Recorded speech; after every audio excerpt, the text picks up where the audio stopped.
it's only 3 hours since the initial quake struck. Information is starting to seep in.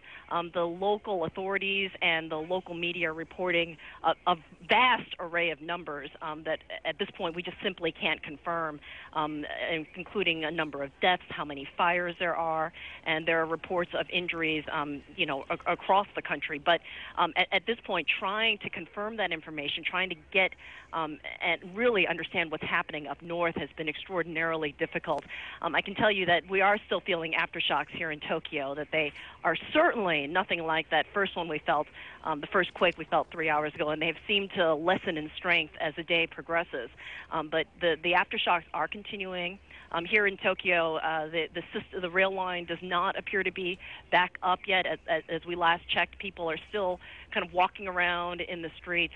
It's a bit of an extraordinary sight. If you go by any of these parks, the parks are simply filled with people who are standing around trying to figure out what they're going to do next. So it's really been a bit of an unusual day in Tokyo as people try to sort of gather their thoughts and try to remain calm and try to respond in a calm manner.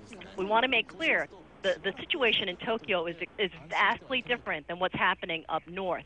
Up north is the impact of the tsunami. It is the immediate emergency, trying to rescue people out of that region, trying to collect the lives there, trying to make sure that people are okay and try to respond to that initial emergency. Here in Tokyo, because we have such a dense population base, you have 13 million people here in this city, and if you don't have effective public transit, you really are going to have a serious problem. But people, for the most part, are behaving very calmly. A lot of the buildings have been evacuated. We're the only people left in this particular building. And at this point, it's the evening commute home, but there's no easy way to get home now. Yeah, and Kyung La, you mentioned something earlier that when the rail line stops, that's when people, certainly in Tokyo, know that this is a serious situation because they are used to earthquakes all of the time. But once the railways stop, that's a different story, isn't it? Once the railways stop and then they announce that they will be shut down for a while, that is extraordinary.